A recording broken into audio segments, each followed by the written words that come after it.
ونعوذ بالله من شرور أنفسنا ومن سيئات أعمالنا. من يهده الله فلا مضل له ومن يضلل فلا هادي له. وأشهد أن لا إله إلا الله وحده لا شريك له. وأشهد أن محمدا عبده ورسوله. أما بعد فأعوذ بالله من الشيطان الرجيم. بسم الله الرحمن الرحيم. أمن خلق السماوات والأرض وأنزل لكم من السماء ماء فأنبتنا به حدائق ذات بهجة ما كان لكم أن تنبتوا شجرها أإله مع الله بل هم قوم يعدلون. أمن جعل الأرض قرارا وجعل خلالها أنهارا وجعل لها رواسي وجعل بين البحرين حاجزا أإله مع الله بل أكثرهم لا يعلمون. اللهم صل على محمد وعلى آل محمد كما صليت على إبراهيم وعلى آل إبراهيم إنك حميد مجيد. اللهم بارك على محمد وعلى آل محمد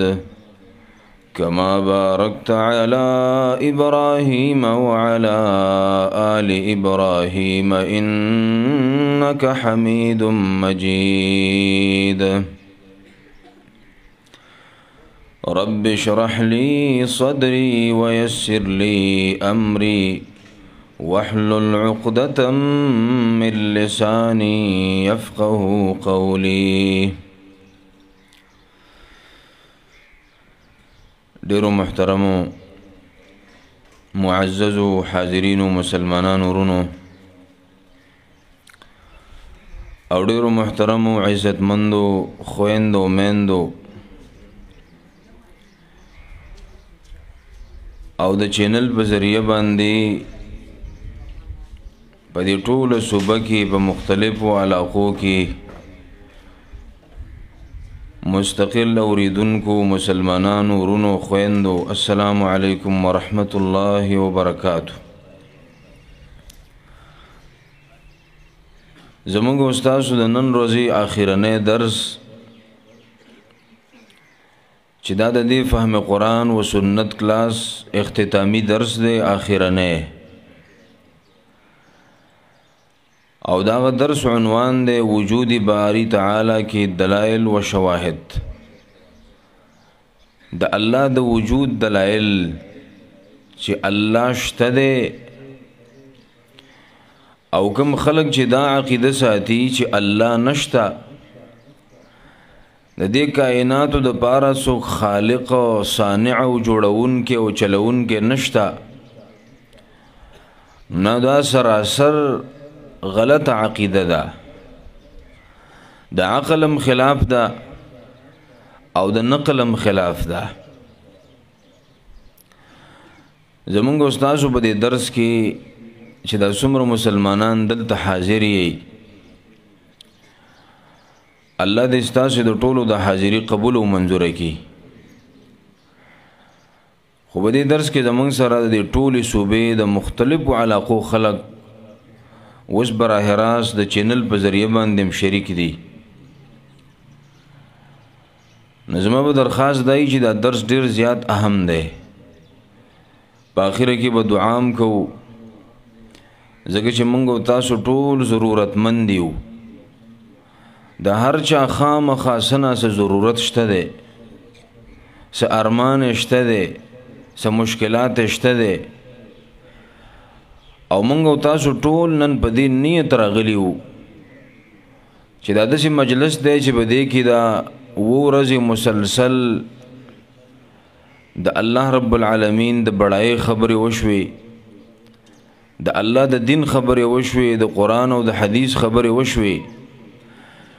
نو د نبی صلی الله علیه وسلم ارشاد دا دی چې داسې مجلس په اختتام کې الله د بندگانو دعاګانې قبلوي او د داسې مجلس په اختتام کې الله د بندگانو په ګناهونو باندې قلم د عفو راکاږي او معافي ورته کوي نو الله دې زمونږ او ستاسو د حاضري الله رب العالمین دې زمونږ او ستاسو د حاضري زمونږ د ګناهونو د مغفرت ذریعہ وګرځي او الله دې زمونږ او ستاسو د ټولو مشکلاتو او د پریشانو د حل ذریعہ وګرځي په انسان کې چې معمولی ذره غوندې عقل هم پکې او دې ځان ته صاحب عقل وایي چې رب ما کې عقل دی نو دې به چرتم د الله د وجود نه انکار ونه کي د دې وجه نه د دنیا مختلف مذاهب چې تراوالي لکه د نبی صلی الله علیه وسلم په زمانه کې د مکی چې کوم مشرکانو چې دا د نبی علیہ الصلوۃ والسلام اولنی مخالفینو نو دا غیم د الله تصور وګوري الله یې منو او په دې قرآن کې الله بار بار دغه ذکر کړی دی چې ولئن سألتهم من خلق السماوات والأرض ليقولن الله ولئن سألتهم موکشری تدپوس وکید دی مشرکانونا اید اللہ پیغمبرہ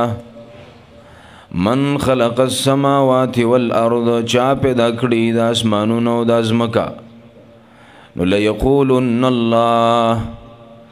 خامخا دی بدا جواب در کوي چې دا الله پیدا کړی دي نو د مکی د مشرکانو عقیدم دا و چې الله شته دی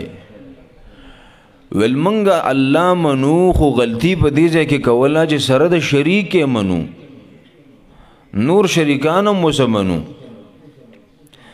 دا لات او منات او حبل او عزا دا کم بوتان چې مونږ جوړ کړی دي نو دام د دې لپاره جوړ کړی دي چې د الله سره شریکان دي معاذ الله الله یوازې د حکومت نشي چلولای د کائناتو دا نظام نشي سنبالولای نو دای دې بازو بزرګانو ته پرخې ده دا ځنې کارونه پکې بزرګانو ته حواله کړی دي نیکانو ته پکې حواله کړی نو دې د مکی مشرکانو چې دا کم بوتان جوړ کړیو نو دای د نیکانو په نومونو باندې جوړ کړیو لکه لات منات عزا حبل د حبل په باره کې دا راغلی دي چې دای د آدم علیہ السلام کم بچی چې شهید شوی و د دو جګړه شوه د قابیل او د حابیل او قابیل راولګي د ظلم یې وکړو وشو ټیک دی او خپل رور حابیل شهید ک او دا د ځمکې په سر باندې اولنې شهید و چې دا ظلمن وجلی شوی نو ول دا د ځمکې په سر اولنې شهید دی بزرګ سړی و نو د هغه په نوم باندې بت جوړ کړی و د حابیل په نوم باندې خو بیا د ډېر استعمال د وجې نه دیسته حبل جوړ شوی نو د مکی د مشرکانو د الله په باره په الله باندې عقیده و چې الله شته الله منو خو ول سره د شریک یې منو لکه تاسو به د هغې دا تلبیه اورېدلي د علماونه چې هغې به کله تلبیه کوله که نه او طواف لبرال نو څه به وي ویل لبیک اللهم لبیک لبیک لا شریک لک لبیک الا شریکا تملکه وما ملک تلبیه زمونږ نه بدل وا ویل لبیک الله مونږ حاضری و حاضری ولګوله او به لا شریک لک لبیک الله ستا سره څوک شریک نشته دی خو الا شریکن ها څه شریکان د سره شته دی چې هغه ستا په قبضه کې دي ستا په طاقت کې دي او تا او ته څه لږ اختیارات سپارلی دي نو اصل کې د نبی صلی الله علیه وسلم د هغې سره اختلاف هم په دقه ټکي و چې دا الا شریکن ټکی ته درې کوي د الله سره شریکان مه جوړوئ بس الله ومنئ یک یوی ومنئ هم په ذات کې او هم په صفاتو کې نو د مکی مشرکان د الله د وجود نه منکر نو چې ګنې الله نشته دی د ملائکو باره کې دا عقیده وه چې ملائک د الله نونه دي نو نونه به خپلې وجلې ویل دا د الله نونه دي ویل د الله خولې ولېږئ معاذ الله مړې کولې به وجلې به ژوندۍ به خښولې دومره ظلم به یې کوو او زمونږ استاسو د زمانې چې دا کم کافر دي یعنی د هندو چې کم مذهب دی نو د هغې په مذهب کې هم دا د هغې خپل الہ او بت ته بګوان وی نو په هندویزم کې هم د خدا او د رب تصور شته دی خو هغې هم د الله سره شرک کوي د الله سره شریکان جوړوي د عیسی علیه السلام کم پیروکار چې ځان ته وایي چې دا په نوم هسې پیروکار ځان ته وایي د عیسی علیه السلام په نقش قدم نه دي روان نصارا او عیسایان هغې هم د الله سره شرک کوي وایي عیسی علیه السلام د الله زوی دی دل اختیارات ورکړي دي عیسی علیه السلام ته مدد شوی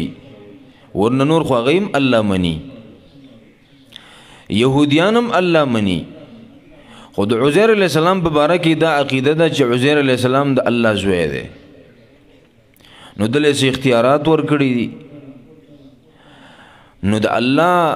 تصور د هغې په مذهب کې هم شته دی یعنې هغې هم د الله د وجود نه منکر نه دي چې مونږ ورته کافر یو نو یو خدای شرک کوي د الله سره د الله دپاره زامن ثابتوي او دویم دا دی چې اخرنی پیغمبر نه مني اخرنی دین او شریعت نه مني قرآن نه مني په دې وجه کافر دي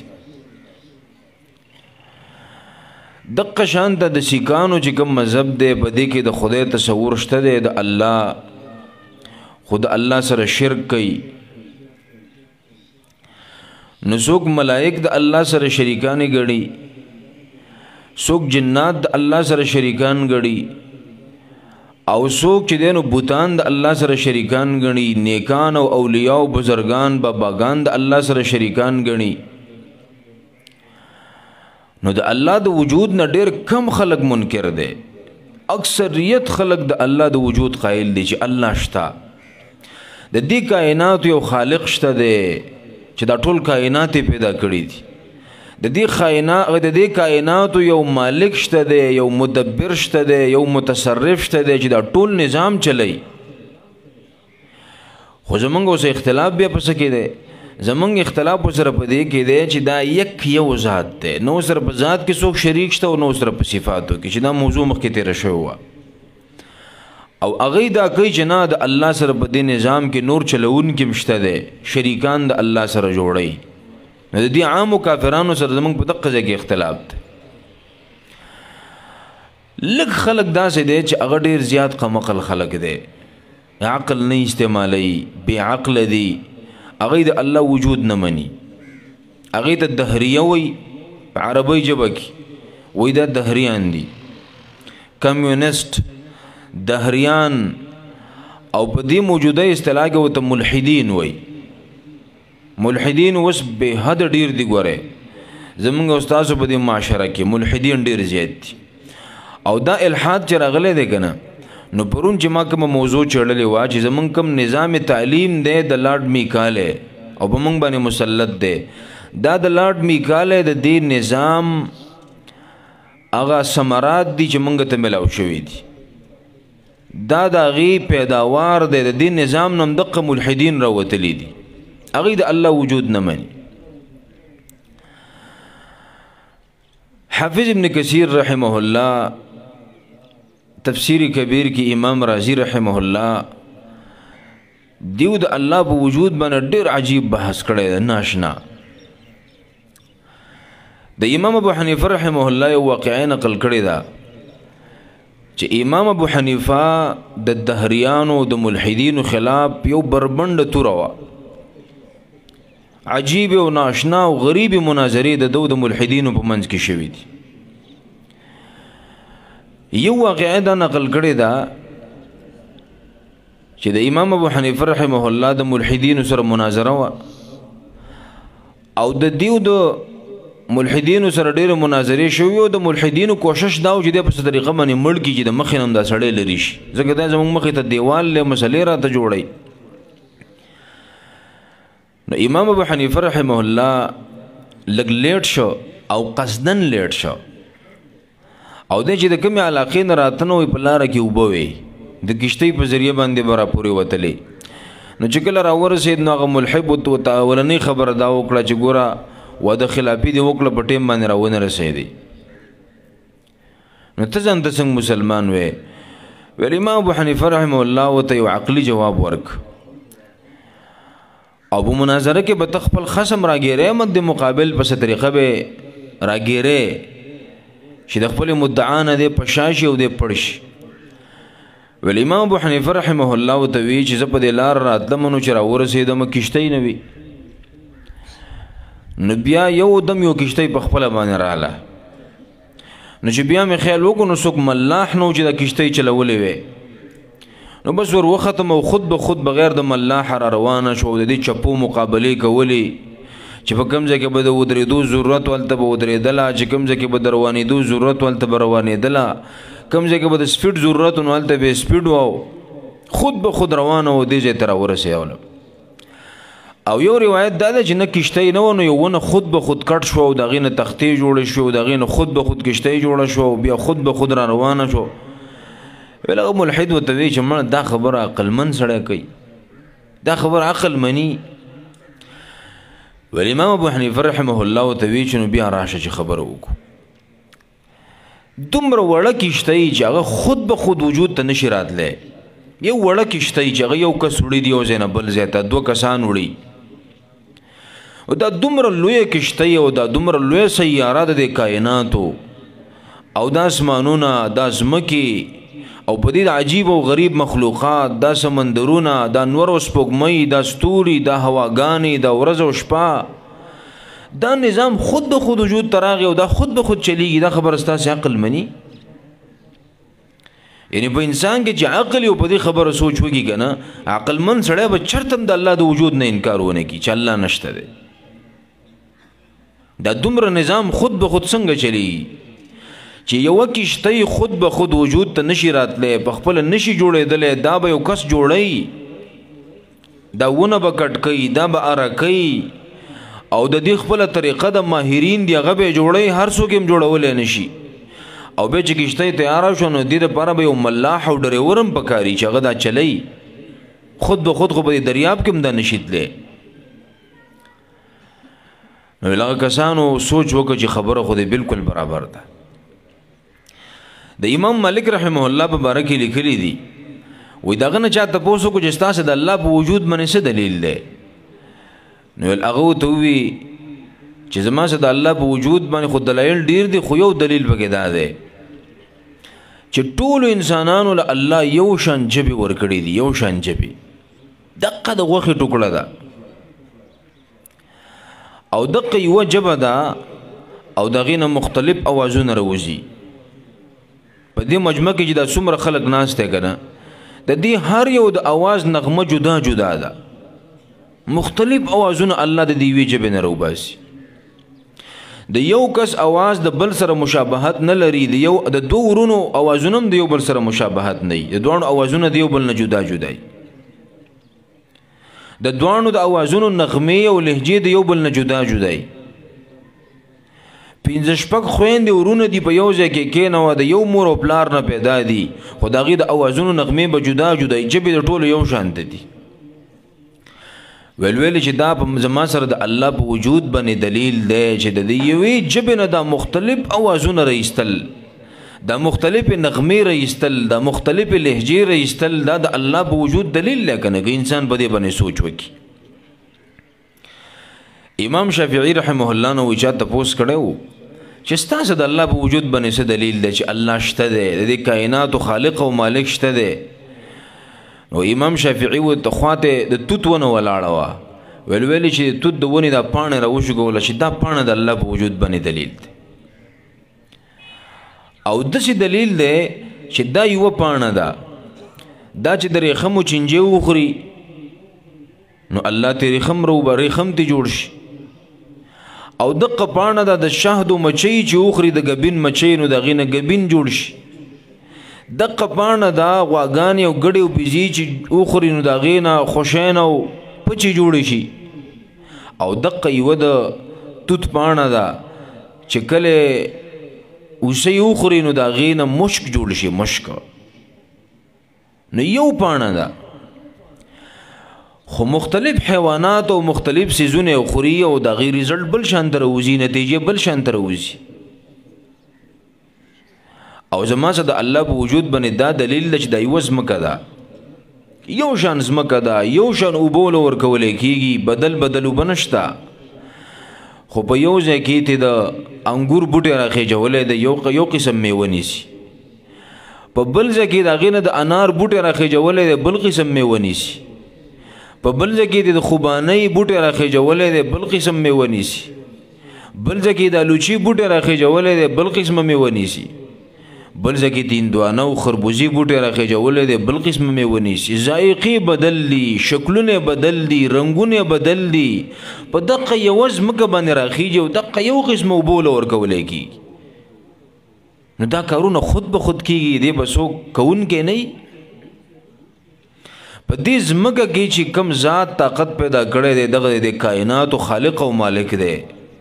دا د کائناتو دا نظام چلی نو د الله رب العالمین وجود دا یقیني دی ګوره عقلمن انسان به د الله د وجود نه انکار نه کوي اوس یو انسان داسې دی چې هغه کې عقل نشته عقل نه استعمالوي الله په دې قرآن کې ما او تا ته بار بار د عقل استعمال دغه راکړی ترغیب چې افلا تعقلون افلا یعقلون دا خلک عقل نه استعمالوي د عقل نه کار نه اخلي د عقل طاقت مې ولې ورکړی دی دا مې د سوچ او فکر دپاره ورکړی دی انسان چې د غوا او ګډې او بیزې او د خر نه جدا دی خو په دې طاقت ته جدا دی چې هغې کې عقل نشته او په ده کې عقل دی دی به په دې عقل باندې هر څه پېژني زمونږ استاد محترم دی هغه به موږ ته قصه کوله په درس کې ویل یو ملحد په کلاس کې ولاړو په سکول کې ویل ماشومانو ته وی چې بچیا ګوره چې کوم څیز په نظر باندې راځي نو دې مطلب بدای چې دا شته دی خو چې کوم څیز په نظر نه راځي نو د هغې مطلب بدای چې دا نشته دی نو ویل ګړۍ له ګوتې وروړې چې ګوره دا ګړۍ تاسو ته په نظر راځي ویل هغې ویل چې او ویل چې دې مطلب دا ده چې دا ګړۍ شته دی زه تاسې ته په نظر راځم او جی په نظر راځي نو دې مطلب دا دی چې زه یم موجود یم دا بورډ تاسې ته په نظر راځي او دې مطلب دا دی چې دا بورډ شته دی چې کوم څیز په نظر نه راځي ویل اخیره کې وی چې تاسو ته الله په نظر راځي ویل چې نه ویل دې مطلب دا دی چې الله نشته دی چاته یو ماشوم پکې د هوښیار سړي زوی وویل هغه ورته پاڅېدلی و چې هلکه هلکانو تاسو ته په دې استاد کې عقل په نظر راځي ویل چې نه ویل دې مطلب دا ده چې په ده کې عقل نشته لکه دا څومره قمقله خبره ده چې یو څیز ما ته په نظر راځي نو هغه به وي او چې کوم په نظر نه راځي هغه به نه وي دا لا څنګه خبره شوه د ایمان بالغیب مطلب هم دا دی د سوره بقره په دی اولنو آیتونو کې الله د متقیانو مؤمنانو په صفاتونو کې یو صفت دا بیان کړی دی چې الذین یؤمنون بالغیب د مؤمن صفت دا دی چې دی به ایمان بالغیب ساتي ګوره ایمان بالغیب دا دی چې موږ الله لیدلی نه دی خو ګوره په قدرتونو یې پیژنو د الله قدرتونه د دې دلیل دی چې الله شته دی د دې کائناتو خالق او مالک شته دی نو چې کله الله موجود شو او عقلمن سړی به د دې نه چېرته انکار نه کوي نو اوس دویمې خبرې له راشئ او هغه دویمه خبره دا ده چې ستاسو په ذهن کې به دا خبر راځي چې هسې د الله به یو جامع تعریف موږ ته چېرته میلاو شي منطقیان چې د جامع مانع تعریف وایي داسې یو تعریف به موږ ته چېرته میلاو شي چې موږ په الله وپېژنو د نور خدایانو او د نور الهو نه جدا کو نو په قرآن کې شته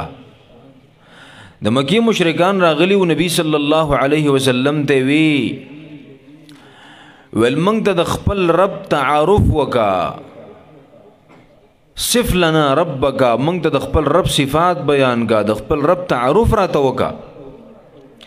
په یو روایت کې دا دي چې يهوديان راغلي او نبی صلی الله علیه وسلم ته وی چې انسب لنا ربک موږ ته د خپل رب نسب بیان کا چې دا چا زوی دی د چا پلار دی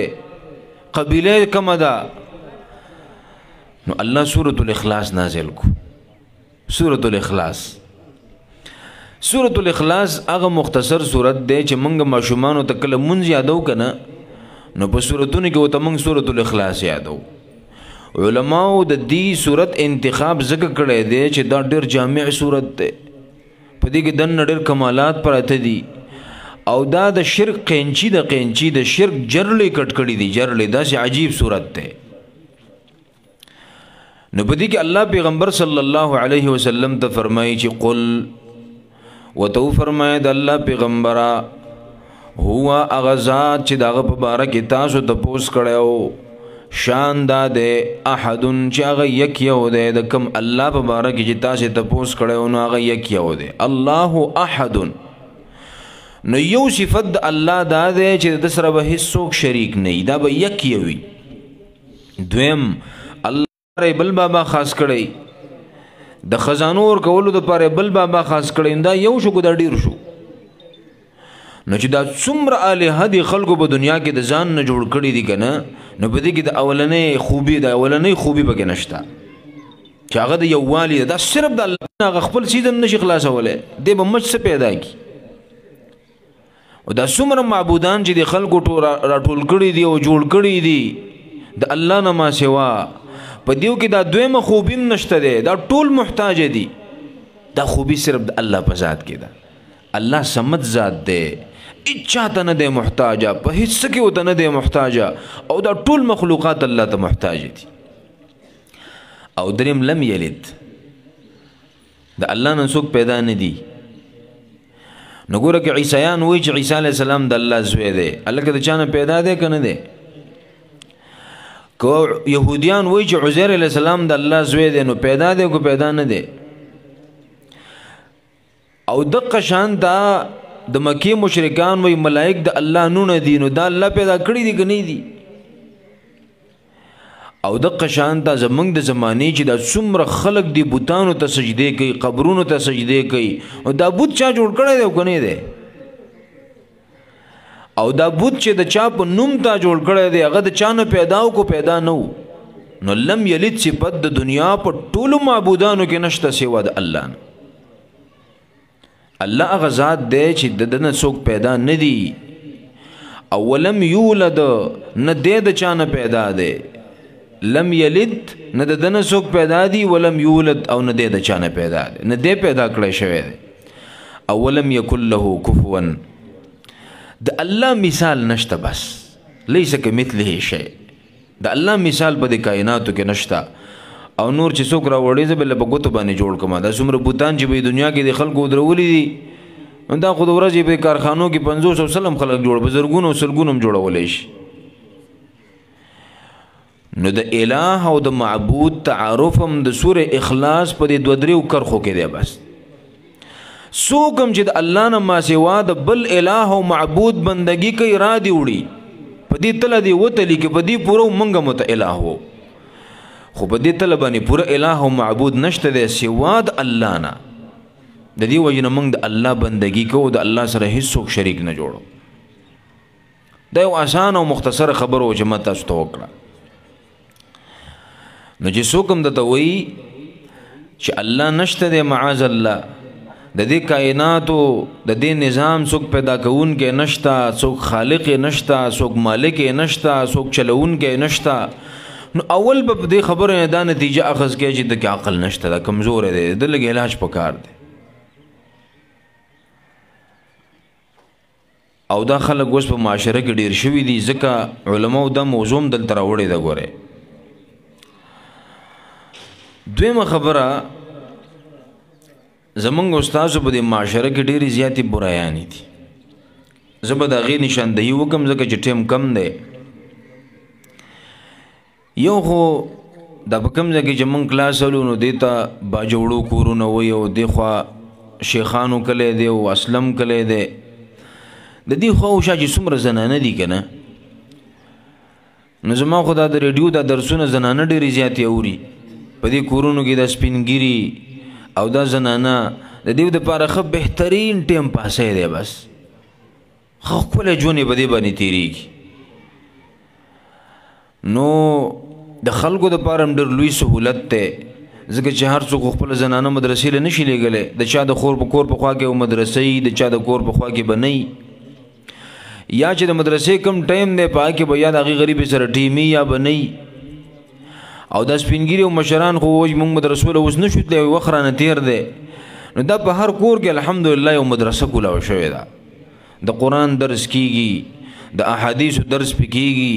د نبی صلی الله علیه وسلم د سیرت درس پې کیږي او دا سلسله روانه ده چې د نبی علیه السلام د سیرت سلسله ختمه شي بیا به صحابو سیرتونه شروع شي. د هغې نه پس به د ائمه اربعو سیرت شروع شي او بیا به د دنیا د ټول عالم د دې نیکانو خلکو واقعات به پکې بیانېږي. نو دا اوږده سلسله ده چې تر څو پورې موږ ژوندي یو دا به جاري انشاءالله. خو بله دا ده چې په دې باندې مسائل یعنی عام داسې مسایل روزمره چې هغه موږ پې پوهېږو نه خو د چا نه یې تپوسلی نه شو شرمېږو. نو بس هر سړی په کور کې ناست دی په پرده کې زنانه په کور کې پرده کې ناسته ده او سړی په کور کې ناست دی ښه مزداره بالغ ته ډډه والې ده په کرسۍ کې ناست دی په کټ کې ناست دی او ځان ته ریډیو لګولی دی او مسایل اوري ښه په مزې سره. نو دا یو زبردست نعمت دی د الله چې موږ لی راکړی دی. یعنی کور کور ته الله دین ورساو په خلکو کې عجیب او ناشنا بدلون راغی. الله پاک دی قبول او منظور کی او الله دی ولا نورم قبولیت ورکی چې دا درسونه عام شي چې د خلکو د کورونو ته دینونه ورسیږي. نو د دې باجوړو کورونو د خوا و شا چې دا څومره زنانه دي که نه نو د دې په باره کې رپورټ دا دی چې دی ډېرې دیندار زنانه دي. یعنې د پردې پابند دي د نفلي عباداتو پابند دي د روجو د تهجدو د اذکارو د وظایفو د هر څه خیال ساتي. خو دا بعضې رسمونه رواجونه بس د هغې نه خلاصې نه کېږي. نو ما ته بېګا یو رپورټ راغی چې یاره په دې علاقه کې زمونږ په دې کورونو کې دا د درېم رواج ډېر زیات دی چې بس مړی وشي د درېمې له بس دا زنانه ورخوشي او د یو کور نه وځي بل تن نه وځي او د بل کور نه وځي بل تن نه وځي. ګورې دا خبر یاد وساتئ په کوم کور کې چې مړی وشي که نه نو د نبی صلی الله علیه وسلم هدایات ما او تا ته دا دي چې د دې مړي نه به ته ډوډۍ مړي د کور نه به ډوډۍ نه خوري ته به وله ډوډۍ وروړې. جعفر رضی الله عنه په موتا په جنګ کې شهید شوی او نبی علیہ السلام راغې دغه په کور کې حاضري وکړه او ډېر زیات غمرازي ورسره وکړه. خفه شو د هغه بچي راونیول ښکلی کړه په غېږ کې نیولي وو په سرونه یې له د شفقت لاس راخ کړه او بیا چې کله راغی نو ډېر زیات خفه و. صحابو ته ویل اصنعوا لآل جعفر طعاما فانه قد اتاهم ما يشغلهم. د جعفر رضی الله عنه د کور والو دپاره تاسې طعام تیار کوي ډوډۍ وله تیاره کوي ځکه په هغې داسې غم راغلی دی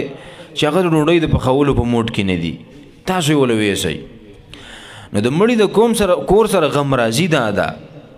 د هغې خیرخواهي دا ده چې تی وله ویسه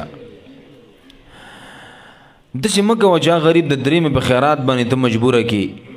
نو چې هغه غریب دردېدلی دی د کور نه یو فرد د آخرت په سفر باندې روان شوی دی نو د ټولو زړونه درد کوي او بل طرف ته پې ما او تام ورپڼ شو که نه نو څومره تکلیف هم غریبانانو له ورکو. نو زما درخواست دا دی چې د مړي په کور باندې ورپڼ کېږئ مه که هسې ورځي ورشه وله خواله ورسره کښېنه تسلي وله ورکه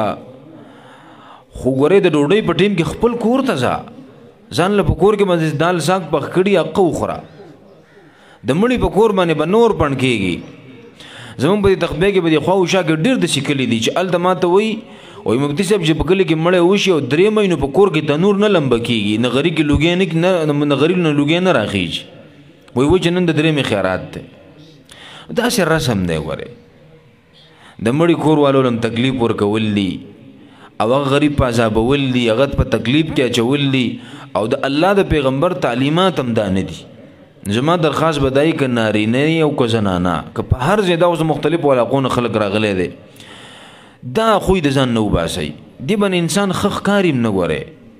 انسان په خم نخکاری او دوی مداده چې د الله د دین خلاف کار دینو د همدردی خلاف کار دی نو دین ځان ساتل پکار دي دوی مې زنانه یو سوال را لګلې او چې دلته بعضی اوس د بعضی جامې داسې دي چې په هغې باندې د حیواناتو تصویرونه یا به د دې تیتلی چې ورته وایي د دې تصویرانې پې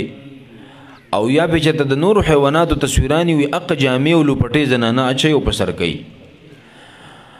وګوره دا خبر یادو ساتي علماء لیکلي دي چې په کومو جامو باندې تصویران په جوړ شوي او دا بالکل واضح کاری چې دا تصویر دی چې د حیوان تصویر دی یو خو ګلونه مولونه او سندرېنې مندرېنې د سیندونو د غرونو تصویران دا خو څه مسله نه کوي او تصویر نه مراد د جاندار تصویر یا د حیواناتو تصویر دی یا د انسان تصویر دی داسې جاندار سیز تصویر وي هغه واضح ښکاره کېږي په نظر راځي چې دا تصویر دی نو په داسې جامو کې مونځ کول دا بیا مکروه تحریمي دي ګورئ داسې جامو کې د مونځ نه ځان ساتل پکار دي البته که په هغې باندې د پاسه څه سیایي پورې شي او یا د هغې د مخ دا سر مکمل ختم شي وران شي نو بیا په دې کې شرعاً څه بدي نشته دی بیا پې مونځ کولی شي د پردې په باره کې دا خبره یاد وساتئ چې زمونږ په زنانو کې بې پردګي ډېره زیاته عامه ده لکه زه خو په خپله یم د باجوړو خو دلته اوسېږم نو ځان د تخبې او فرد ګڼم نو دې خلکو کې چې د کوم ګناهونه یې نه منو په هغې باندې زما زړه خفه کېږي ظاهره خبره ده زه یم په کار ده چې د پلانۍ ګناه نه وی د پلانۍ ګناه نه وی د پلانۍ نه وی د پلانۍ جرم نه کېدی دا نه کېدی زړه م درد کوي یو ځای کې سړی 115 شپږ کاله تېر کړي خو بس بیا دی د هغه خلکو نه ځان ګڼي د هغې په خفګان باندې خفه کېږي د هغې په نقصان باندې خفه کېږي د هغې په خوشحالۍ باندې خوشحالېږي نو موږ هم دقسې زه په دې بازار کې د زنانه ووینم بې پرده ګرځي نو والله چې د زړه نه مې یو الله خبري زه یم دا ولې څوک نه پوهېږي چې ته ولې بې پردې په بازار کې ګرځې ته ولې بې ضرورته د کور نه بهر راوځې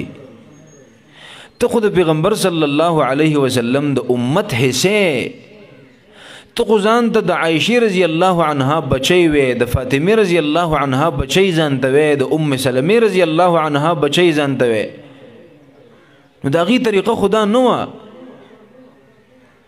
عایشه صدیقه رضی الله عنها وایي کله چې دا آیت نازل شو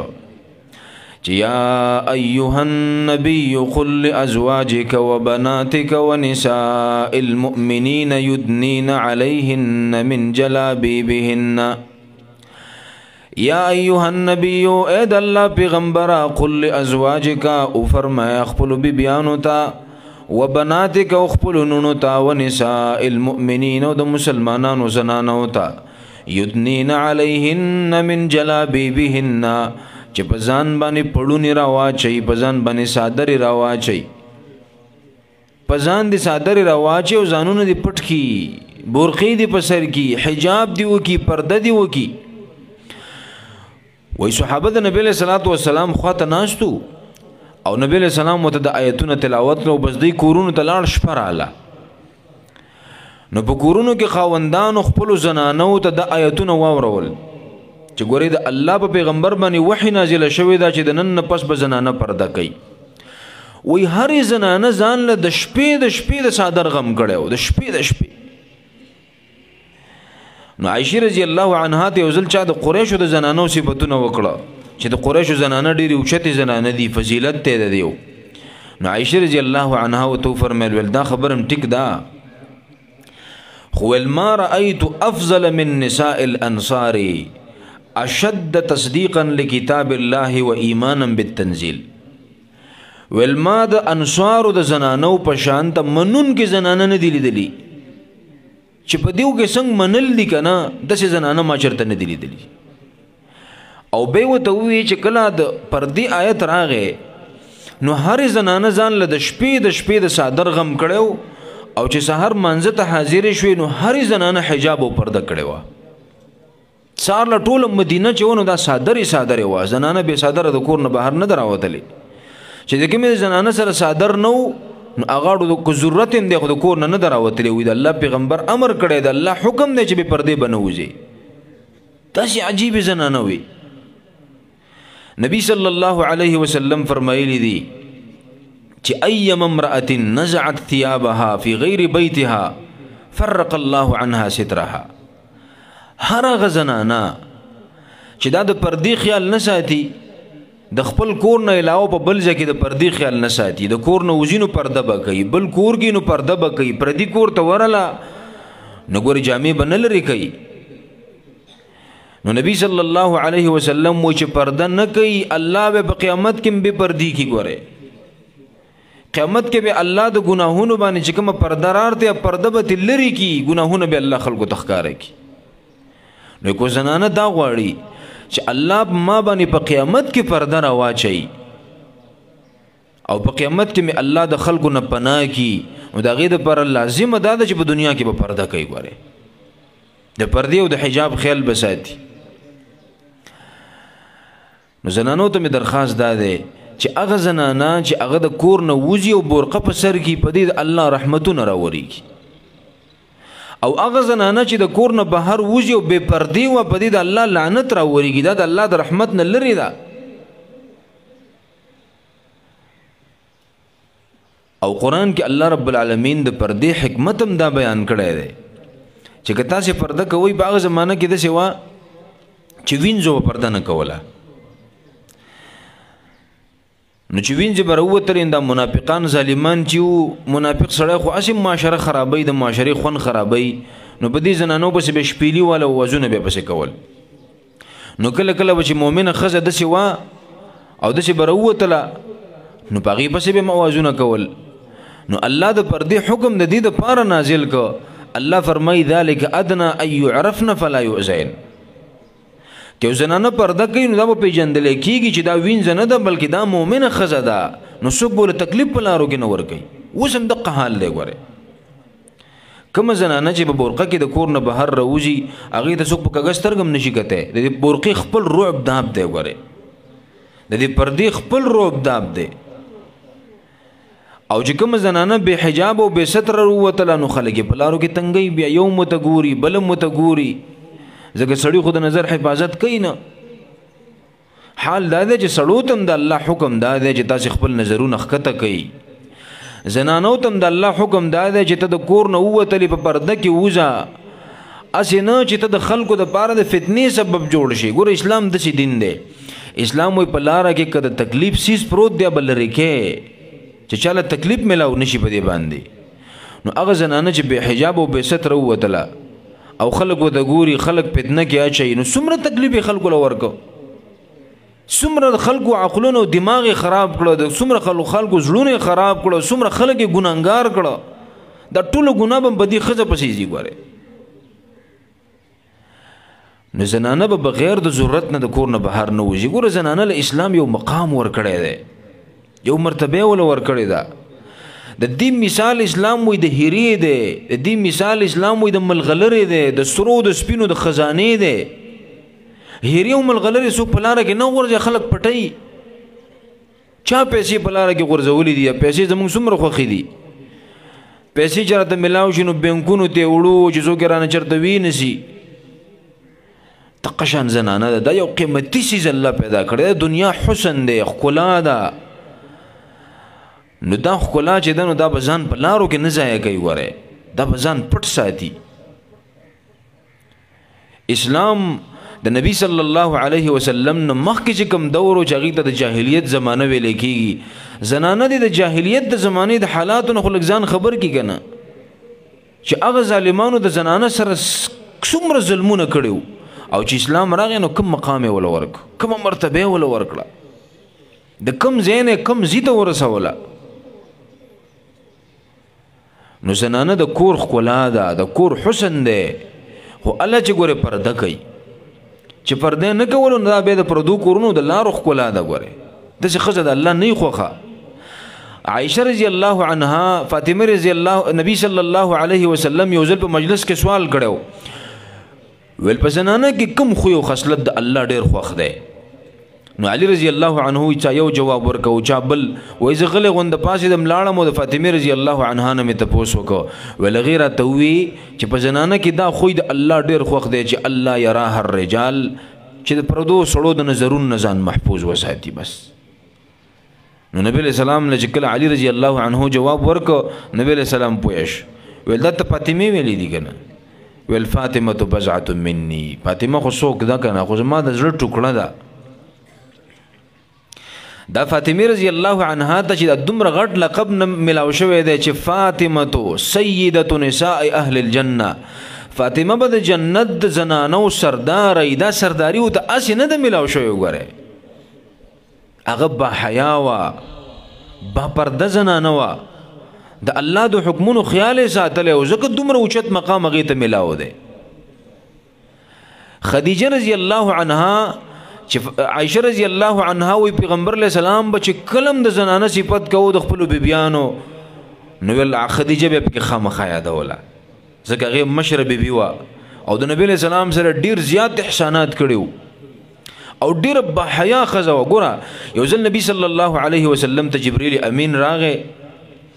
او خبرې وسره کولې او په دې منځ کې خدیجه رضی الله عنها را روانه وا لوخه وسره نبی علیہ السلام له خوراک وروړو نو نبی علیہ السلام دغه وی جبرئیل امین وای دا د خدیجه را روانه ده وی وته وایا چې ستا رب پتا باندې سلام کوي خدیجه ته وایا چې ستا رب پتا باندې سلام کوي چې د الله په سلامونه را لګل دا ولی ځکه چې دا بحیا وی حیا پکې وا با پردوی د پردی خیال ساتل او د الله یو حکم نه مات کړي پرده د زنانه د پا زنانه د پاره حسن دی ګوره دا د زنانه ډول دی دا د زنانه خلا ده په دې باندې زنانه درنخ کاری نو په خپلم د پردی د کلچر عام کوي ګوره په خپل د برقو د کلچر عام کوي او خپل جینکې نه دي ګوره د خپل جینکې ک موږ نه پوهه کو کنه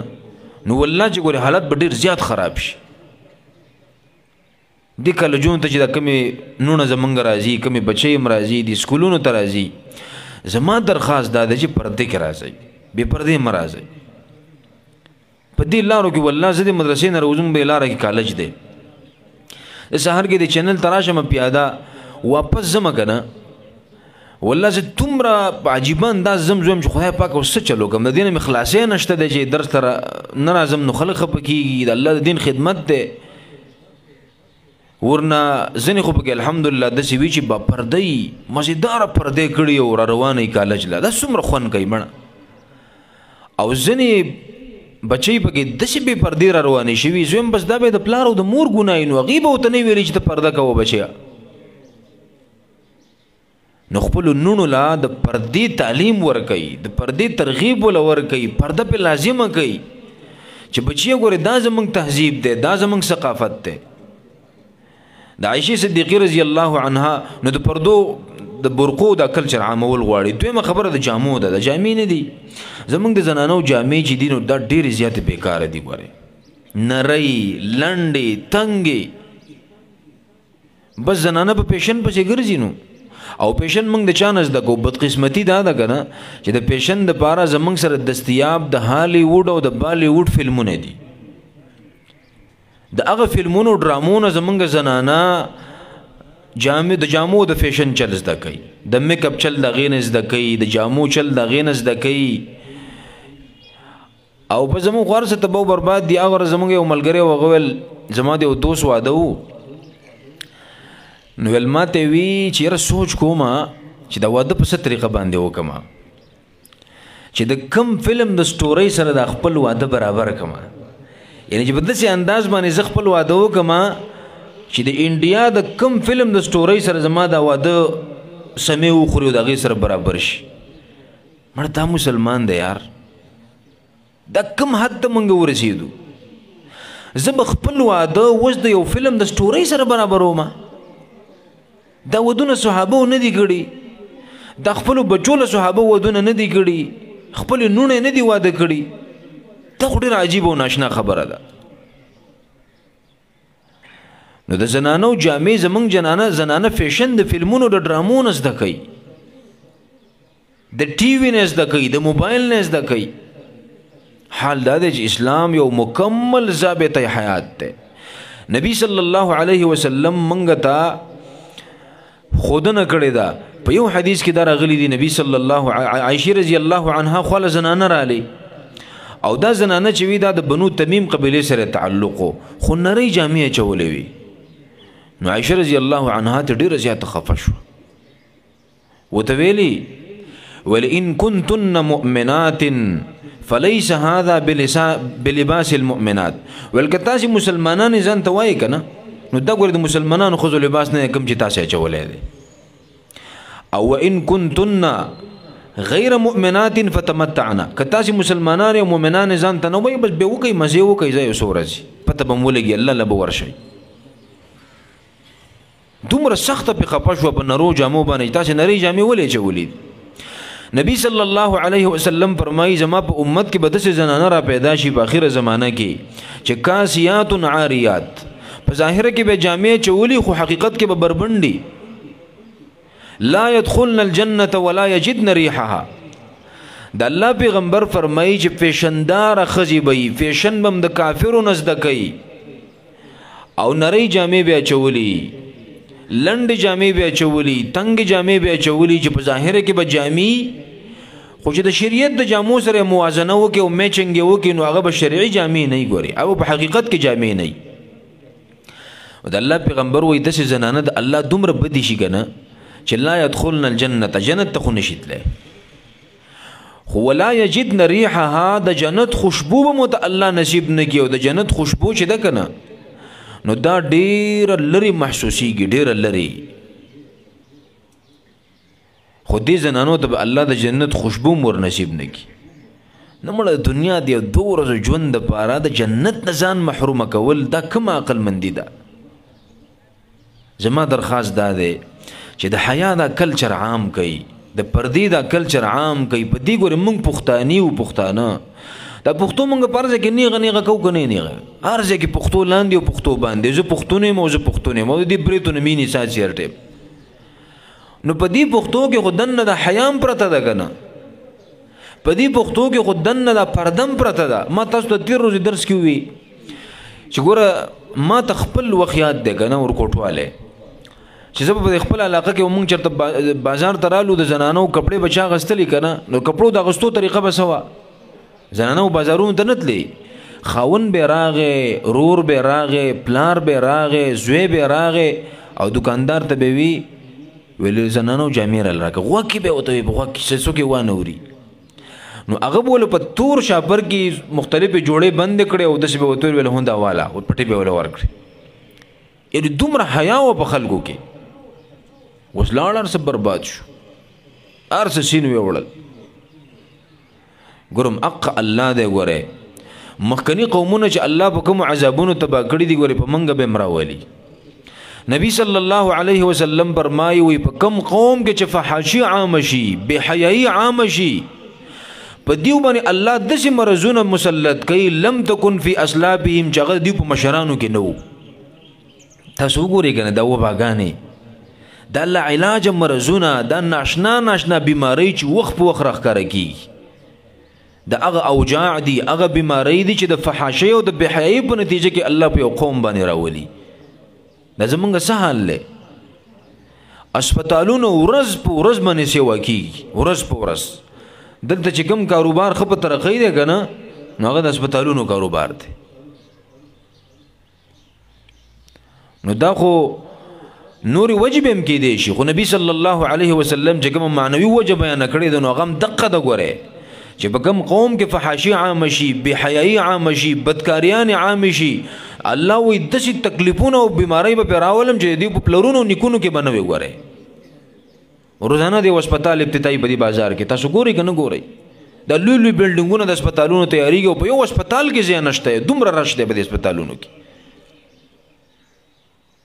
که دا بیماری منګه ختمو نو دی معنوي علاج دا دی چې بے حیايي ختمول پکار دي ځان کې حیا پیدا کول پکار دي او ګور نبی صلی الله علیه وسلم فرمایي چې مسلمان کې به حیاي ګورې دی به حیا نه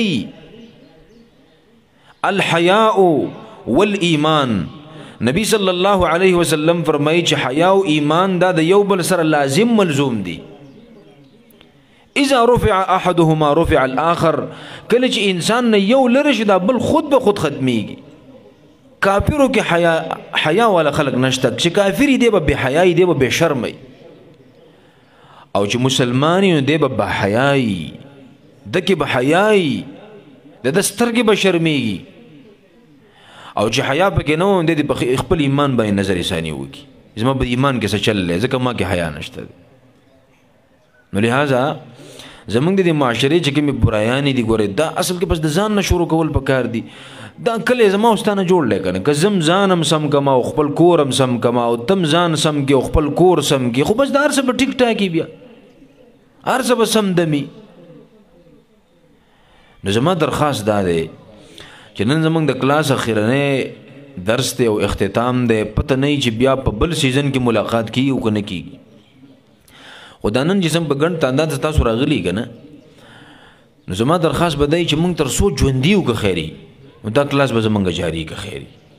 نو تاسو ته چې څنګه خبره در ورسي نو تاسو د اخرنۍ ورځې انتظار مه کوئ چې مړه ته واله به لاړ شمه، دا اولې ورځې نه راځئ، دا اولې ورځې نه، دا څه په شمار چې ډېرې زیاتې شي نو 8 ورځې شي. تېر کال موږ 5 ورځې کړی نو د ټولو زنانو نارینو مشرانو ټولو ګیله کوله چې موږ په شوق کې شو نو تا ایسته درس ختم کو، نو موږ ول دا ځل به وله 2 ورځې کو. نو یو ته مې ویل مال موږ خو داسې په شوق کې تاسو پرېږدو چې په یو ځل ماړه کو بیا خو نه راځئ. نو زما به درخواست دی چې کلم تاسو ته پیغام در ورسي که نه چې یاره با جوړو کورونو په ګراونډ کې کلاس دی نو د اولې ورځې نه به تاسې راځئ. صحیح ده انشاءالله. دا خو بس ټولو د دعاګانو درخواستونه شوي دي. مور مې بیماره ده دعا ورته وکوي، بوډۍ مور مې ده، بوډۍ زنانه ده او زوی په جیل کې دی، د هغه دپاره دعا وکوي.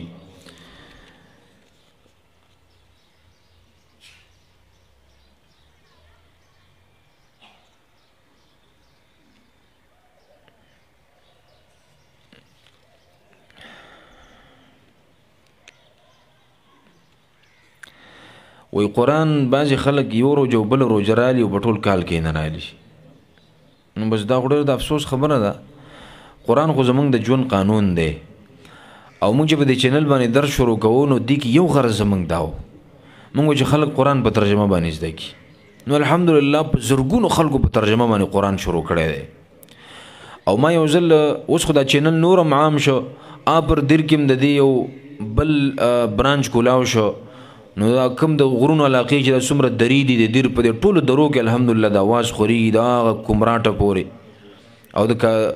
او دلته په اورکزو کې هلته م یو دغه کولاو شو، زمونږ د اواز هم الحمدلله د صوبې په دې اکثرو علاقو کې خورېږي. نو دا سلسله به نور هم عامه شي انشاءالله. خو دې کې زمونږ یو غرض دا و چې د زنانه په دې کورونو کې قرآن په ترجمه زده کړي. د نارینه چې هغه بانان مدرسې له نشي تللی ټایم ورسره نه وي، سهار دا ټایم شپږو نه 9 بجو پر زمونږ اوس درس یي که نه، دا داسې ټایم دی چې په دې ټایم کې ټول خلک وزګاري، یعنې ښځه او خاوند او بچي ناست دي، چای هم څکي، ناشته کوي او درس هم اورېدی شي. یو زنانه د کور کار هم کوي، درس هم اورېدی شي. او په کور کې دغه هر کس په دغه وخت کې په کور کې ناست دي، تقریبا ډیوټۍ له هم لا څوک نه تلي، داسې ټایم دی. نو زما درخواست دا دی چې سهار دقیقه 1 ګنټه د قرآن رالی تاسې 1 ګنټه نو د قرآن ترجمه به هم زده کوي. د قرآن د خپلې ورځې آغاز به د قرآن د درس نه کوئ نو ورځ به هم د خیر او د برکت نه ډکوي، د خوشحالو نه به ډکوي. یو روژه او بله روژه نه ګورئ. موسمي مسلمانان موږ نه یو ګورئ، موږ له پکار دا ده چې هر وخت د مسلمانۍ مظاهره وکړو، د الله بندګي وکړو. د کوم ملکانو چې دا خدمت کړی دی دا نومونه لیکلي دي: مدثر، قیصر، ثناء الله، زهیب، معظم او د مشران. او په دې کوم کور کې چې دا زنانه ناستې دي دا یا زجي صاحب مرحوم د هغې اجره ده، د هغه بچی وفات شوی عمران په کرونا کې، د هغې دپاره دعا درخواست شوی دی. فرمان علي روکیټ صاحب زمونږ خوږ ورور چې هغه په کرونا کې وفات شوی، د هغه دپاره دعا درخواست شوی. ټول به انشاءالله په دعا کې یادو. خو زمونږ ملګری دی میاں مراد، هغه د سری بالول دی او بهر ملک کې دی، مسافر دی، په یورپ کې دی. نو هغه بېګا ما ته خصوصي ګیله وکړه، ما ته ویل چې مفتي صاحب د دومره ورځې درس موږ مسلسل واورېده، ویل پاکستانیان به یا اوري یا به نه اوري، هلته خو نیټ کار نه کوي، خو موږ خو ډېر په توجه اورو. اول تا موږ په دعا کې یاد نه کړو نو ول مسافر ته کې خصوصي دعا وکړه د نعمان یوسف صاحب والد صاحب اپریشن شوی دی داغه لپاره دعا درخواست شوی دی اجیت الله صاحب زموږ د درس مستقل شریکو تیر کال وفات شوی اغه لپاره بم دعا کو الحمدلله رب العالمین زب دعا وکم مختص د سو کې چې پرون ما کم درخواست کړو کنه چې دا کلاسونه په دې ټوله صوبه کې دي الحمدلله په هر ځای کې کلاسونه روان دي او ما تاسو ته ویلو چې دین پس به زما کلاس په هغه باډوان کې شروع کیږي 15 ورځې کلاس دی بیا به ورپسې په ګجرو غړی کې 2 ورځې کلاس وي بیا په مدی بابا کې 2 ورځې کلاس وي نو دا ټول اکتوبر د میاشت مصروف وي او خود دي کې مشرانو طریقه دا جوړه کړې دا چې په دې کې به یو کس نه پیسې نه لای ځکه چې ثواب به یو کس کیږي دا کوم به کورسو چې دا کوم خرچ راغلی په دې ساوند سیستم باندې دا موږ یو کس نه نالو غیر ما تاسو ته ویلو چې دلته لسګونه خلک داسې ناز دي چې یو تزویم به د پیسې ورکنو به زما شکریا ادا کی خوشاله بشي خو داسې موږ نه کوو موږ داسې کوو موږ چې څوک به 15 روپۍ واچي که څوک لس که څوک شل که څوک سل چې دا ټول مسلمانان به ثواب کې شریک شي کنه نبی علیہ الصلوۃ والسلام ته صحابي د اذان فضیلت بیانو د دې نه چې کوم پیسې بچت شي نو هغه در روان کال کلاس پورې پرتیخه اب ځای کېږي نه ان شاء الله چې دا کوم منتظمین ملګری د بدیو سره وسري او روان کال به د کلاس باندې منګه چې بل سیزن کې کم کلاس یې بغه باندې بخرج کی نو نبی صلی الله علیه وسلم د اذان فضیلت بیانو چې د اذان دومره عجیب فضیلت دی چې څوک بانګ وي او اذان وکي نو د په اذان چې څومره خلک منزل راشي او هغه منځونه وکي نو د هر یو خو د خپل منځ اجر بول الله ورکی خو دې مؤذن له الله یوازې د ټول خلکو د منځونو اجر او ثواب ورکی د په جولای کې بیا واچي هنه څومره لوی اجر دی نو صحابه وته وی د الله پیغمبر نو اذان خو به یو کس کوي دا خو موږ د ټولو شوق دی چې موږ اذان وکړو په اذان باندې جګړې شروع شي نو نبی صلی الله علیه وسلم تو فرمایل ول تاسو په اذان په ثواب کې ځان شریکول غواړئ کنه ول تاسو د اذان جواب ورکوي چې کله مؤذن وی الله اکبر نو تم الله اکبر چې هغه اشهد ان لا اله الا الله نو تم سره اشهد ان لا اله الا الله وای او چې کله بانګ وشي او ته د بانګ نه پس دا دعا وې چې اللهم رب هذه الدعوه التامه والصلاه القائمه آت محمدا الوسيله والفضيله وابعثه مقاما محمودا الذي وعدته انك لا تخلف الميعاد ود الله پیغمبر چې دا دعا هم دی پس ویل نو حلت له شفاعت يوم القيامه در پر زما شفاعت حلال شو جایز شو بوله شفاعت هم کوم په قیامت کې زویم چې که یو کس ته زویم دغه مثال به د مؤذنی بس ثواب غوګټو نور پاتې شو نو تاسو په کې د خپل وس مطابق پیسې واچوي چې تاسو ټول په دې ثواب کې ان شاء الله حصہ وشي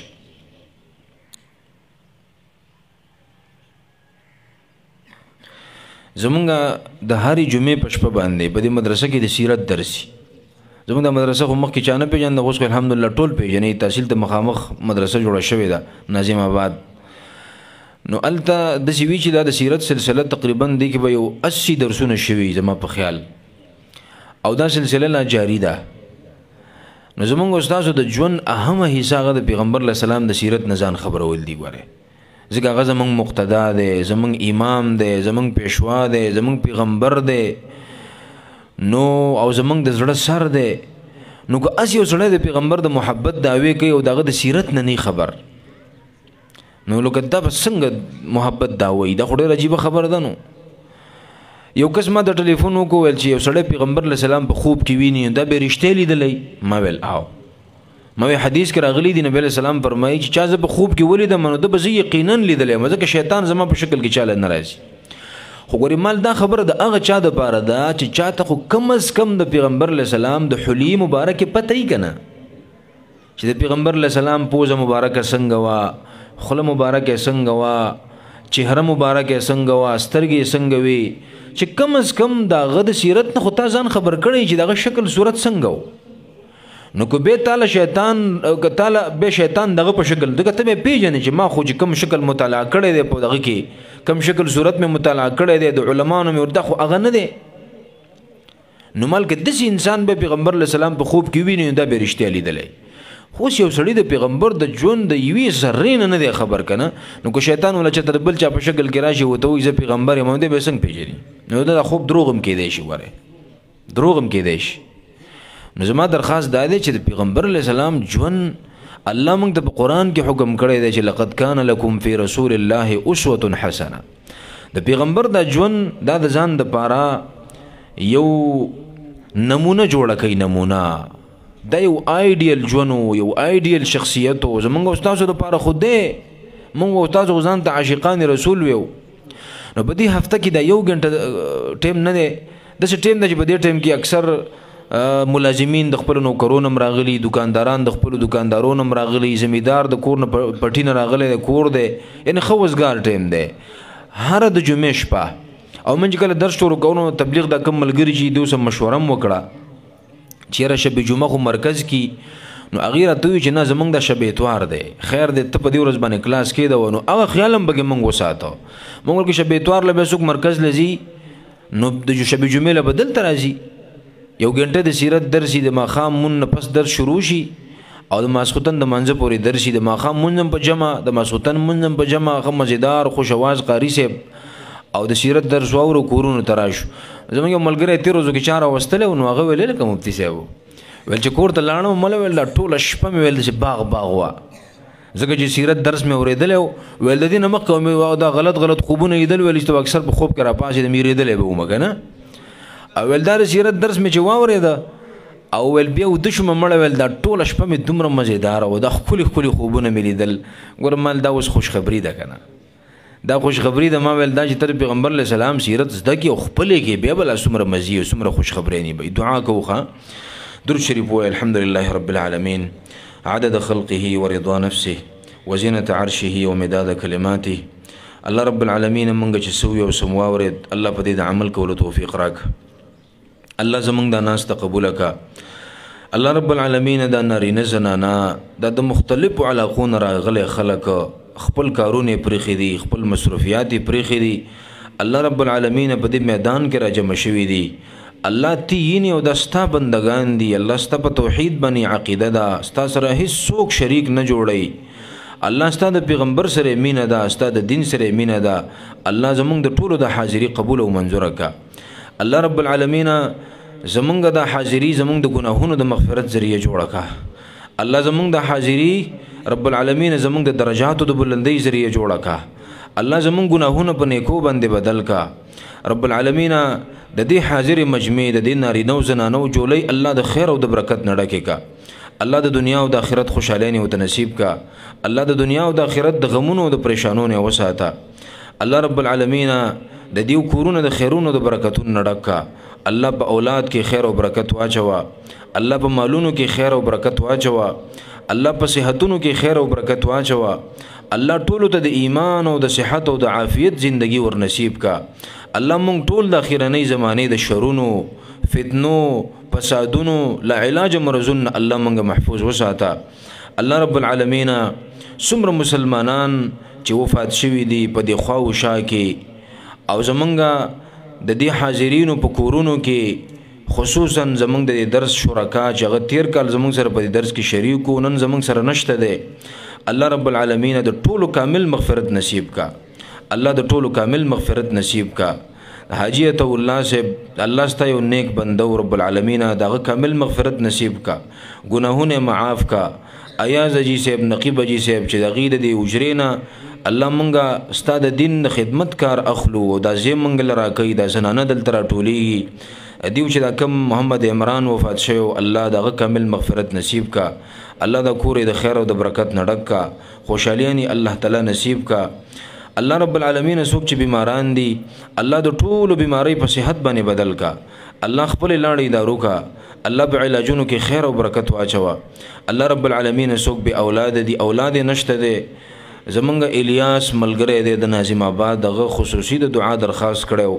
الله چې د چام اولاد نشته دی الله نیک عمل او صالح اولاد ول ورکا. الله که د چا نارینه اولاد نشته نیک عمل او صالح نارینه اولاد ول ورکا. الله رب العالمین که د چا بچی نافرمانه دی اولاد دی ورکړی دی خو الله د اولاد خواږي ونه لیدل الله د دې اولاد خواږه ورته ور نصیب کا الله د زمونږ د اولاد زمونږ د سترګو یخواله جوړ کا الله رب العالمین د چا چې د رزق تنګی دا الله ډیر او حلال او فراخ رزق ورته ور نصیب کا الله مونږ ټول ته حلال او فراخ رزق را نصیب کا الله د حرامونو مساته د پردو حقونو مساته الله د دو نمبریانو د ملاوټونو د ظلمونو مساته د دوکونو مساته د خیانتونو مساته الله مونږ خپل خالص او مخلص بندگان جوړ کا الله هغه مسافر رونا چې په بهر ملکونو کې دي په یورپی ملکونو کې دي یا په دې خلیجي ملکونو کې دي الله رب العالمین څوکم چې په خپل نیکو مقاصدو پسې تللی دي حلال رزق په تلاش کې تللی دي الله ټول په خپل نیکو مقاصدو کې کامیاب کا الله ټول ته حلال او فراخ رزق ور نصیب کا الله د حرامونه وساته الله دغه چلته څومره مشکلات دي قانوني پیچیدګیانی دي وته الله ټول مشکلات ختم کا الله ټول پریشانای ختم کا الله رب العالمین د هغه مسافر مسلمانانو ورونو الله حافظ او ناصر شه الله رب العالمین خپل کورونو ته سالم او غانم را ولا الله رب لا یزال زمونږ د ملک په حال باندې رحم وکا الله دلته چې کم معاشي بحران دی الله په خپل طاقت او قدرت باندې ختم کا الله چې کم لا علاج بیماری راغلي دي وباګان راغلي دي الله مونږ ټول ته محفوظ وساته چې څومره مسلمانان په دغه بیمارو باندې بیمار دي الله بیماریم تراولي او صحت هم تور کې الله د بیماری په خپل قدرت سره ختم کا الله زموږ په ملک قحط الرجال له صحیح مشر نشته دی چې د ملک په خپل خپل باندې ودري الله مونږ له صحیح مشر راکا الله صحیح مشران مونږ لراکا الله چې ستانم یریږي او ستا په مخلوق باندې رحم کوي الله رب العالمین د مشران مونږ تر نصیب کا الله دې ملک د بدامنی ختمه کا په دې ملک چې کوم بدامنی روانه ده د قتل او قتال روان دي الله که هر څوک کوي الله په خپل ارادو کې ناکام کا الله ته هدایت وکا الله چې څوک زمونږ د معاشري امن خرابوي بدامنی خوري دلته الله هغه خلق چې زمونږ د معاشري زمونږ اقدار خرابوي زمونږ مشرقي روایات خرابوي د مسلمانانو تهذیب او ثقافت خرابوي الله رب العالمین ته هدایت وکا الله کې د هدایت قابل نه الله بخپل ارادو کې ناکام کا الله د خپل عذابونو سره مخ کا د مسلمانان ته الله تعالی خلاص کا د نشیده بیماری ډیره زیاته عامه ده الله زمونږ نوجوانان د نشو نه محفوظ وساته الله مونږ ټول د هر قسم نشو نه محفوظ وساته الله څوک چې بده نشو کې اخته دي الله ته زړونه دي نشو نه واړه الله ته هدایت وکا الله ته په سم لار باندې روان کا الله مونږ ټول نیکان صالحان کا رب العالمین دا څومره مسلمانان چې په دې مجلس کې حاضر شو الله دیو په ځان سره ارمانونه راوړي الله په زړونو به حاجات او ضرورتونه الله ته لاسونه پورته کړی دي الله د دې ټول جایز ارمانونه پوره کا الله چې څومره حاجات او ضرورتونه دي رب العالمین ټول حاجات او ضرورتونه د خپل غیبی خزانونو پوره کا الله رب العالمین مونږ ټول مسکینانی او الله به وسه او تغنی او به پروا ذاتي الله ته چاته نه محتاج مونږ ټول ته محتاج یو الله زمون خصوصي مدد وکا الله زمون خصوصي مرسته وکا الله زمون په ګناهونو باندې قلم د عفو راکاګه الله مونږ ډیر ګناګار یو ربا الله ستاسو بندګۍ حق نه دی ادا کړي الله ډیر نافرمانی هم کړی دي الله ډیر ګناهونه هم کړی دي الله زمون لاسونه ککړ دي رب العالمین زمون سترګې ګناګاری دي الله زمون غوګونه ګناګار دي زمون جبي ګناګاری دي الله مونږ د ګناګار لاسونه ته پورته کړی دی رب العالمین په مونږ باندې خپل رحمتونه او برکات نازل کا الله زمون ګناهونه معاف کا الله زمون ګناهونه معاف کا الله زمون لوی وړه ګناهونه معاف کا الله پټو ښکارا ګناهونه معاف کا الله انفرادي او اجتماعي ګناهونه معاف کا الله رب العالمین د دې مجلس نم خیرن پیرن کورونو ته ملګا الله د ګناهونو نم په حق کا الله رب العالمین مونږ چې څومره نافرمانی کړی دی الله ته معلومی دی الله مونږ ته نه دی معلومی بشمار ګناهونه کړی دی الله ته رحیم کریم ذات الله ستاوي نه چې زما رحمت زما په غضب باندې زیات دی زور ور دی الله مونږ تخپل رحمت متوجه کا الله ستاسو د رحمت امیدوارانی والله ته تم لاسونه پورته کړی دي الله زمون ګناهونه معاف کا الله زمون ګناهونه معاف کا رب العالمین د دې مجلس نن بدسه حالت کې واپس کړي زمون ګناهونه دي معاف کړي الله د دې مجلس نن بدسه حالت کې واپس کړي الله چې زمون ګناهونه دي په نیکو باندې بدل کړي الله رب العالمین زمون چې څومره مشران وفات شوي د ټولو مغفرت نصیب کا الله زمون کوم استادان وفات شوي دغه مغفرت نصیب کا الله څومره ژوند دي دغه په عمرونو کې خیر او برکت واچو الله زمان یو نیکه الله ټول وفات شوي دي الله د ټولو مغفرت نصیب کا الله زما والدین چې هغه ډیر مهنت زمونږ سره کړی دی او ډیر امیدونه دي زمونږ نه الله دغه د ایمان او د صحت او د عافیت ژوند نصیب کا الله رب العالمین دغه په دعاګانو نه موږ محروم کوا الله دغه کوم بیماری دی الله بیماری ختم کا الله رب العالمین موږ چې د چام مور او پلار وفات شوی دی الله لوی نعمت دې غسته دې زړونه به درد کوي الله دغه والدینو مغفرت نصیب کا گناهونه معاف کا نیکی قبول کا الله د فلسطین هغه مظلوم مسلمانان الله چې هغه چغي وي او څوک فریاد نه اوري الله څوک د خخولو نشته دی په بمونو باندې وال وزول الله ستا بندگان دي رب ستا بندگی کوي الله بت ته سجده نه کوي رب ته سجده کوي الله ستا خالص او مخلص بندگان دي الله په دې وخت کې ستا د دین جنډه پورته کړي دا د توحید جنډه پورته کړي دا الله ستا د حرم دفاع کوي الله رب العالمین ته حفاظت وکا الله دغه شهیدانو مغفرت نصیب کا الله چې کوم بے کور دي الله خپل کورونو ته راولا الله چې چام په ظلم کړي دی رب ته پیژني الله يهوديان او دغه ټول ملګری الله ته نهست نابود کړ رب العالمین الله د خپل عذابونو دروازې په کلاو کا الله د دین غټ غټ کافران دي تبا کړي دي لوی لوی ظالمان دي تبا کړي دي الله ته ډیر لوی ذات الله د مسلمانانو حکمرانان خو ته اسم نه وي الله ته په خپل عذابونو دروازې کلاو کا الله يهوديان نهست نابود کا الله د حماس مجاهدین حوصله نور مضبوطه کا الله دغه په جهاد کې خیر او برکت واچو الله دغه ثابت قدمی نصیب کا الله رب العالمین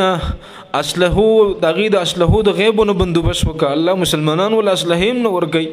الله رب العالمین ته دغه د پر د اصله بندوبس وکا الله دغه پزړونو باندې د الله د صبر پټي پزړونو باندې ولګوا الله رب العالمین د مسلمانانو د حکمرانانو ضمیرونو را بیدار کا الله ته په غیرت پیدا کا الله ته په غیرت پیدا کا الله د مظلوم امت چې د کوم ظلمونو سره مخ دي الله مسلمانان چې د کوم مسایلو پریشانو سره مخ دي الله رب العالمین منګي سم نشو کول ډېر کمزوري والله د دعا موسته الله د امت مسلمه د مظلومیت نه روباسا الله د دې امت مسلمه خصوصي مدد وکا الله د غلامۍ د دور زمونږ نور ختم کا الله مسلمانانو له خلیفہ ورکا مسلمانانو له شرعي حاکم ورکا الله مسلمانان د خلافت د چترې لاندې را یوځای کا الله رب العالمین موږ ډیر کمزوري وو الله موږ ستاسو د دین خبرې وکړې موږ نو وګړي کمیم شوي کو ته برانه شوي غلطیاں برانه شوي الله دې راته معاف کا الله دې راته معاف کا الله رب العالمین کچا د درس مخالفت هم کړی الله تعالی اجر ورکا خدای پاک زمونږ د ټولو زړونه الله رب العالمین د خپل دین طرف ته راوړوا الله زمونږ د ټولو زړونه د خپل دین طرف ته راوړوا الله څوک چې د درسونو مخالفت کوي الله دنه پوي دي الله مونږ ته خیری نشو کولای ربا ته زړونه دې طرف ته راوړوا الله ته زړونه دې طرف ته راوړوا د مسلمانانو توجه خپل دین طرف ته پیدا کا الله چې د کوم ملګرو دلته د خدمت وکړه د سورځي د مشران د لکان الله د ټولو جولې د خیر او د برکت نډکې کا الله ته استقامت نصیب کا په کورونو کې خیرونو او برکات نازل کا الله رب العالمین د دې سلسله د جاری ساتلو توفیق الله تعالی مونږ لرا کا الله مونږ د مدرسې دلته شروع کړې ده د علاقې د خیر د پاره الله د دې علاقې د آبادی د پاره د خلکو کې د دینی بیداری د پیدا کولو د پاره الله زمونږ د مدرسې چې څومره ضرورتونه دي زمونږ تعمیراتی منصوبې دي الله په خیر سره سر ته ورسوه زمونږ په ژوند ول وجود ورکا دغه لپاره چې کوم اسباب درکار دي الله د هغه اسباب بندوبست د خپل غیبی خزانو نه وکا الله دا د مدرسو په میدان کې په ټولو مدارسو کې وزلوا الله د خیر او د رشد او د هدایت مرکز ته جوړ کا الله د خپل دین د علم چینه ته روانه کا الله رب العالمین د ټول عالم د پاره د اتفاق او د اتحاد مرکز وګرځوا الله مونږ چې سو په دنیا کې ژوند دي الله د شریعت او دینم پابند وساته الله چې کلم د دنیا نه رخصته الله د کامل ایمان سره رخصت کا وصلی الله تعالی علی خیر خلقه محمد و آله و صحبه اجمعین برحمتک یا ارحم الراحمین جزاکم الله